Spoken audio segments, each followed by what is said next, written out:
بسم اللہ الرحمن الرحیم۔ السلام علیکم۔ میرا نام زریش ہے اور میں آپ کی اردو کی ٹیچر ہوں۔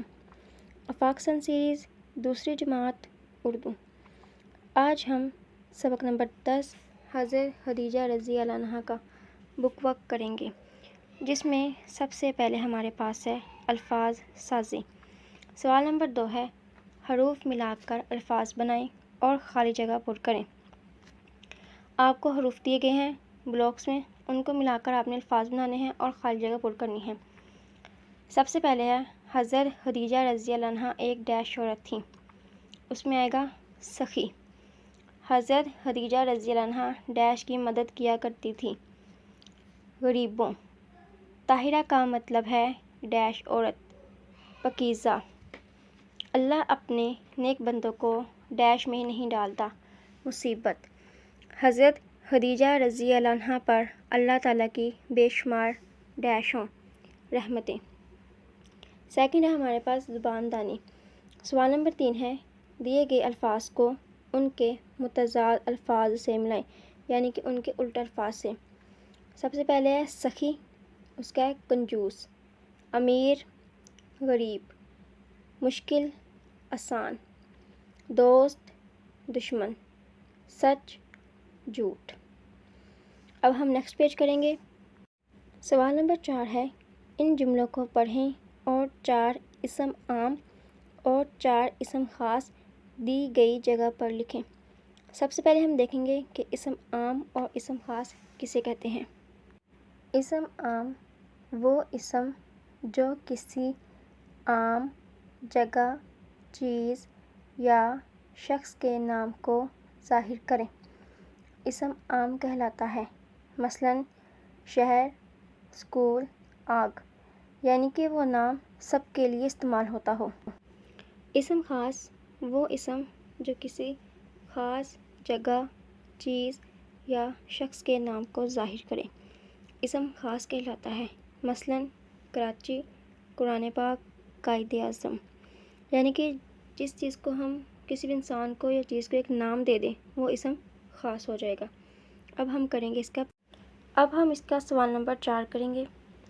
سب سے پہلے ہم اس کا پیراگراف پڑھ لیتے ہیں۔ حسن ایک سمجھدار لڑکا ہے، وہ لاہور کے ایک اسکول میں پڑھتا ہے۔ چھٹی کے روز وہ اپنے ابو جان کے ساتھ مینار پاکستان کی سیر کرنے گیا۔ انہوں نے باغ میں بیٹھ کر پھل کھائے۔ حسن کو خربوزے اور ابو جان کو کینو پسند ہیں۔ واپسی پر وہ بادشاہی مسجد بھی گئے۔ اس پیراگراف میں سے اسم عام اور اسم خاص الگ کرنا ہے۔ سب سے پہلے آپ اسم عام کو اور اسم خاص کو انڈرلائن کر لیجیے گا۔ جو اسم عام ہوگا اس کو پیراگراف میں انڈرلائن کر لیجیے گا اور جو اسم خاص ہوگا اس کو سرکل کر لیجیے گا۔ اس میں جیسے اسم عام ہے لڑکا، اسکول، باغ، خربوزے، یعنی یہ سب کے لیے عام طور پر استعمال ہوتے ہیں۔ اور جو اسم خاص ہے وہ ہیں لاہور، مینار پاکستان، بادشاہی مسجد، ابو جان۔ اس کا سوال نمبر 5 ہے، جس میں بتایا گیا ہے کہ دیے گئے جملوں میں سے فاعل، فعل اور مفعول الگ کریں۔ لیکن اس سے پہلے ہم دیکھیں گے کہ فاعل، فعل اور مفعول کہتے کسے ہیں۔ سب سے پہلے ہمارے پاس ہے فعل۔ ایسے الفاظ ہیں جس میں کسی کام کا کرنا یا ہونا پایا جاتا ہے۔ مثلاً شاہد نے کتاب پڑھی، اس میں پڑھی فعل ہے، یعنی وہ کام جو آپ کرتے ہیں جیسے کھیلنا، دوڑنا، کھانا، یہ سب کیا ہے؟ فعل ہے۔ یہ بالکل آپ کی ورب کی طرح ہے، ایکشن ورڈ، یعنی جو کام آپ نے کیا۔ اگلا ہے ہمارے پاس فاعل۔ کام کرنے والے کو فاعل کہتے ہیں۔ سلمان کرکٹ کھیلے گا، اس میں سلمان فاعل ہے، یعنی وہ شخص جو کام کرتا ہے۔ جیسے آپ اسٹوڈنٹس ہیں تو آپ پڑھتے ہیں، تو پھر ہر اسٹوڈنٹ اپنا بتائے گا کہ آمنہ پڑھتی ہے، سبحان کھیلتا ہے، تو اس میں آمنہ اور سبحان کیا ہے؟ فاعل ہے۔ مفعول وہ اسم ہے جس پر کوئی کام واقع ہو، یعنی جس پر آپ کام کرتے ہیں۔ جیسے کہ آپ لکھتے ہیں، کس پر لکھتے ہیں؟ کاپی پر، تو کاپی کیا ہے آپ کی؟ مفعول ہے، ٹھیک ہے۔ آپ نے پڑھا، کیا پڑھا آپ نے؟ کتاب پڑھی، تو کتاب کیا ہے آپ کا؟ مفعول ہے۔ یہاں پر جو مثال دی گئی ہیں اس میں ہے مثلاً احمد نے سائیکل چلائی، فاطمہ نے نماز پڑھی۔ اس میں نماز اور سائیکل مفعول ہیں، یعنی کہ احمد نے چلائی، کیا چلائی؟ سائیکل چلائی، اس نے سائیکل پر کام کیا۔ فاطمہ نے نماز پڑھی، کیا پڑھا اس نے؟ نماز پڑھی، تو اس نے نماز پر کام کیا۔ یہ ہمارے ہو گئے فعل، فاعل اور مفعول۔ اب ہم اس کا سوال نمبر 5 کریں گے۔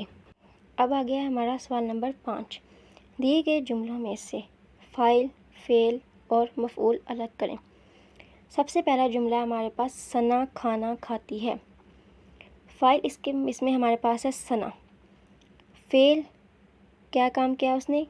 کھانے کا، کھاتی ہے۔ مفعول کس پر کام کیا؟ کھانے پر۔ کھانا کیا ہے ہمارے پاس؟ مفعول ہے۔ اسی طرح سے آپ کے پاس باقی جملے ہیں۔ حسن اسکول جاتا ہے، آمنہ کتاب پڑھتی ہے، ننھا پلنگ پر سوتا ہے، بلی دودھ پیتی ہے۔ اس میں سے فعل، فاعل اور مفعول آپ لوگوں نے خود الگ کرنے ہیں۔ اس کے بعد اب ہم اس کا صفحہ نمبر 65 کریں گے۔ صفحہ نمبر 65 پر ہمارے پاس ہے لکھائی کی مہارت، جس میں سوال نمبر 6 ہے ہمارے پاس جملے بنائیں۔ سب سے پہلا لفظ ہے ہمارے پاس خدمت۔ خدمت کرنا نیکی کا کام ہے۔ دوسرا ہے ہمارے پاس رشتہ دار۔ حسن احمد کا رشتہ دار ہے۔ تیسرا ہے مسلمان، ہم سب مسلمان ہیں۔ مدد، ہمیں دوسروں کی مدد کرنی چاہیے۔ دولت، علم ایک دولت ہے۔ حضرت خدیجہ رضی اللہ عنہا کے بارے میں 5 سطریں لکھیں، یعنی آپ نے 5 لائنیں حضرت خدیجہ رضی اللہ عنہا کے بارے میں لکھنی ہیں۔ سب سے پہلی لائن ہے حضرت خدیجہ رضی اللہ عنہا نیک خاتون تھیں، وہ سخی دل بھی تھیں، وہ غریبوں کی مدد بھی کرتی تھیں، وہ تجارت کرتی تھیں، وہ حضور صلی اللہ علیہ وآلہ وسلم کی پہلی بیوی تھیں۔ جملے اور یہ 5 سطریں آپ لوگ خود سے بھی لکھ سکتے ہیں، جو آپ کو صحیح لگے۔ جملے آپ خود سے بنا سکتے ہیں، 5 سطریں یہ بھی لکھ سکتے ہیں، اور جو آپ کو لائنز آسان لگیں یا آپ خود سے لکھنا چاہتے ہو وہ آپ لوگ خود بھی لکھ سکتے ہیں۔ آج ہمارا سبق نمبر 10 حضرت خدیجہ رضی اللہ عنہا کا بک وقت بھی مکمل ہو گیا ہے۔ اسی کے ساتھ ہمارا یہ چیپٹر کمپلیٹ ہو چکا ہے۔ اللہ حافظ۔